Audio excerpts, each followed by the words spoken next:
Un, dos, y un, dos, tres, y... Bueno, sí.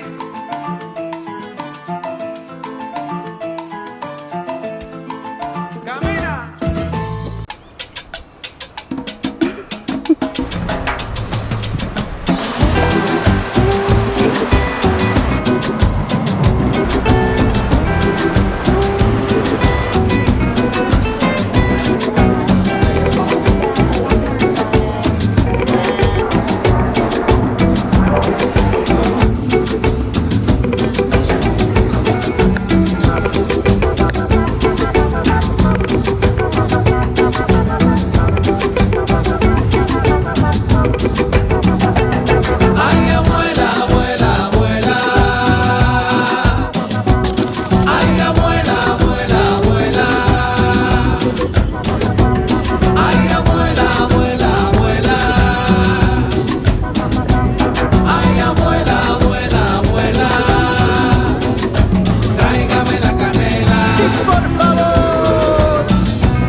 Try to get my acai without scaring our little friend.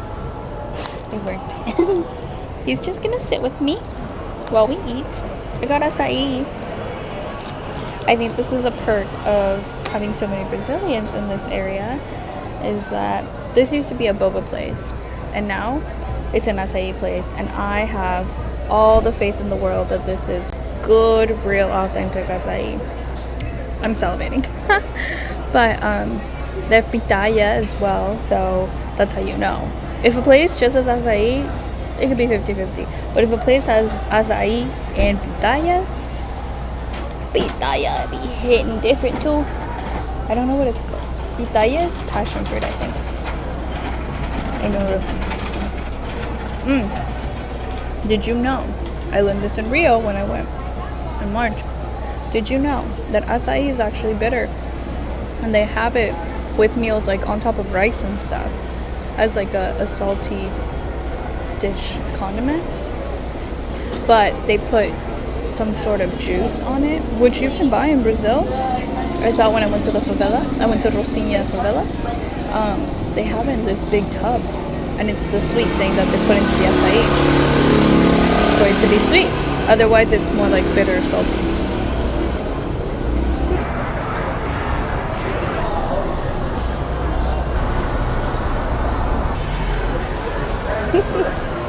Hello.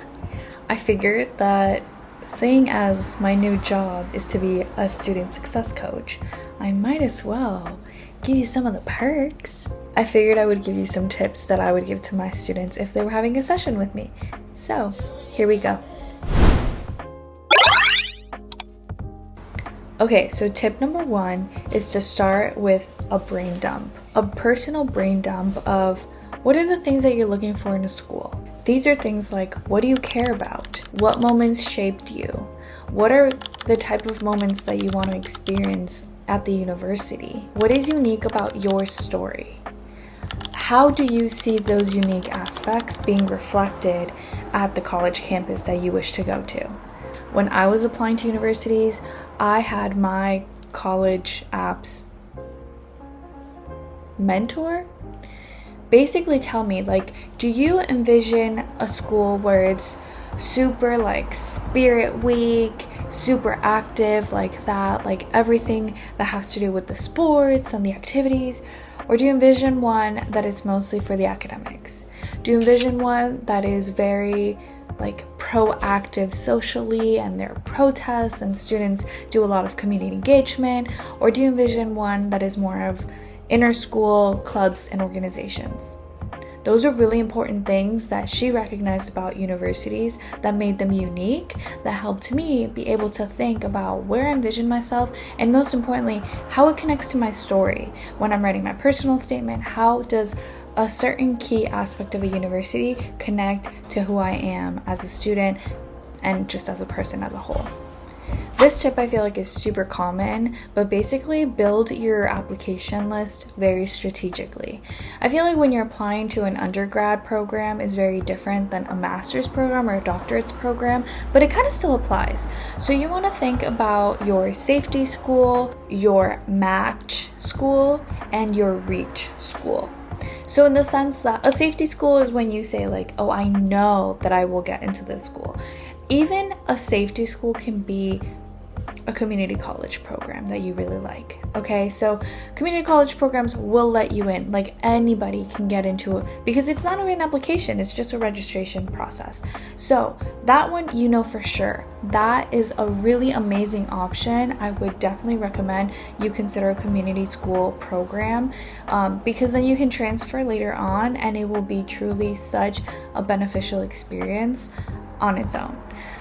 But maybe your safety school is a state school that is local to you. Maybe it's a CSU school. This is application, for example, in California, a CSU school. Maybe it's not your local state school, but maybe it's another CSU school that you really like. And so maybe that can be your safety school. A match school can be one that you're pretty confident you would get into and you really, really like, and it could be a little bit challenging, but it's not one that you're for sure like, oh yeah, I know I can get into this for sure.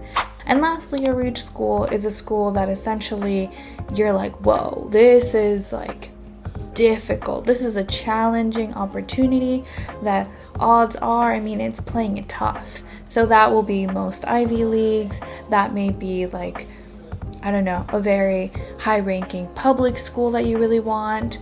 Things like that. That can be a reach. So have a good mix of them because you never know. Not because it's a reach doesn't mean you won't get in. You do want to have a bit of a staggered list. Tip number 3 is to prioritize your personal statement or your essay early on. This will go really well with your dump, your personal dump that you do in the beginning, where you're putting out there everything that is about you. Just kind of put it out there as it's a separate character and start building it throughout time. Because you're going to want to have that time to really dissect who you are so you can best transcribe that for someone else. And honestly, it's just storytelling. You have to recognize that you know yourself really well and you know the gaps of your storyline because you lived it, but another person will probably not know. And if most of your essay options are 1,500 words, how are you going to put 18 plus years into 1,500 words? So you got to be very strategic, and that takes time. Similarly, if you're going to have a lot of people read it, which you should, really recommend that, you need to give them time to read it too and give you feedback, for you to sit with that feedback, make the edits. It can be a long process. So I would say give yourself 3 to 5 months, honestly. Tip number 4, do not sleep on your recommendations.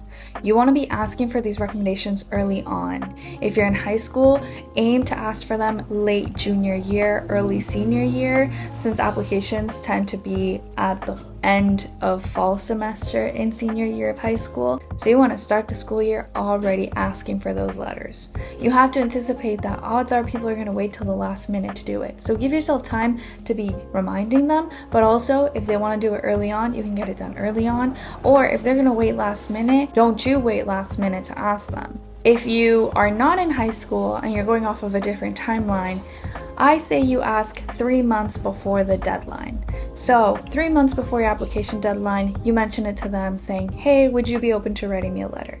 This will usually mean that you have to tell them about the program, you have to give them some information, give them your resume, give them maybe a draft of your personal statement so they kind of know what you're talking about and what focus of the program your paper is going to be about, so then they can recommend that and emphasize that. But you want to do maybe 3 months before, and then you remind them every month, and the last month you remind them maybe twice a month, every other week, maybe even every week, depending on how comfortable and how close you are to the person. And tip number 5, lastly, utilize your resources. They don't have to be expensive resources. They can be your network. They can be people that you know that have applied to programs before. Maybe people that you know that have applied to that program that you're applying to before. They can also be YouTube videos. They can be blogs. They can be articles, LinkedIn, any of that sort. Get yourself as many perspectives as you can get for the application process, as well as get as many opinions on the program, on the process, on what are the things that they might be looking for. Get yourself as comfortable with the process as possible, but most importantly, get yourself with as comfortable as possible with yourself in storytelling for that program or in that application process. The more comfortable you feel and the more you envision yourself there and understand what they're looking for and the process steps, the better you'll do. Anyways, these are just some brief tips that I would advise for you when you're approaching an application process, whether it be high school to undergrad or you're returning to graduate school, whatever it is. But if you have any questions, please comment them below. And if you liked these tips or you like the concept of including tips in my videos, I'm happy to do that more. As well as if you would like a longer video with more explanations and more detail on the tips, let me know that as well. I would love to make a series of these. I have so much to share with you. Anyways, let's get back to the video.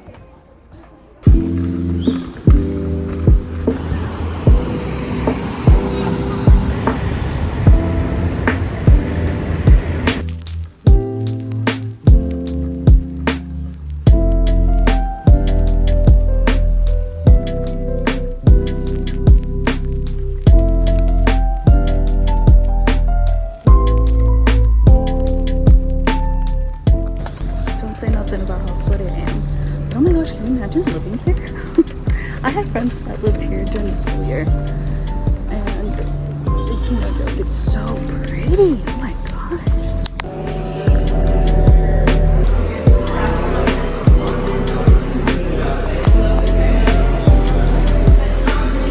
Hello.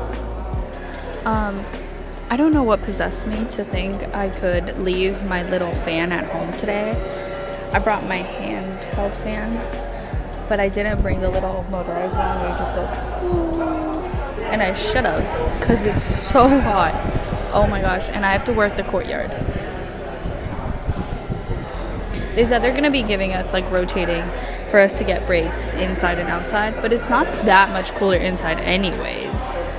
If it was like AC blasting, okay, but no. So God bless that I brought this. Oh my gosh, truly God bless. But could have brought the other one too. Double fisting. Anyways, I'm sitting over here at this little table by myself, looking out the window, and I always feel so awkward when I choose to sit by myself because I feel like people think that I'm 1, antisocial, 2, terribly shy, or 3, don't like them or don't want to sit with them, like not interested in them, and neither is true. I am not at all shy, I'm not at all antisocial, and I'm always happy to meet new people. But I wanted to sit by the window because it's such a beautiful view, and everyone's sitting at the long table behind me, which is in the dark and in the middle of the room. And honestly, actually, I didn't feel like talking. I just want to sit by myself and just look at the view. Do you hear the bells? I don't know what they are. Because it's not, you know, okay, we have a church here on campus that rings the bell on the hour, right, as church bells do. This one just is going off right now, and I don't know what it means. Because also it's not like a certain time. Looked at the non-existent watch. It's not a specific time where church would start or end, and also I'm pretty sure there's not a church right here. The church is further into the yard, and we're on the outsides. We're at Lowell House. Anyways, yeah, I forgot what I was talking about already, but oh yeah, being antisocial. I just really wanted to sit by the window, and I probably look so bitchy, but I don't care. Is the wind bothering the microphone? I asked you as if you're gonna tell me real time. I'm gonna try, obviously. Hopefully it doesn't, because then this clip is ruined. But anyways, happy Sunday. I hope you went to church. I hope you did your spiritual check-in if you're not a church-going person. Check on yourself on this beautiful Sunday. Actually, it should have been yesterday because Saturday is actually Sabbath when you should check on yourself and rest. But if you didn't do it on Saturday, hope you're doing it today on Sunday. Anyways, okay, I'll check in with you later. Bye. We're done. That was so fun. I'm doing it again next weekend, I think. I'm basically doing it every weekend while I'm here, so I'm very excited. It's very nice. I'm at the acai place again, and why did I just find out that you can in fact add spreads? So I could have added Nutella, cookie butter, peanut butter, or almond butter to my acai.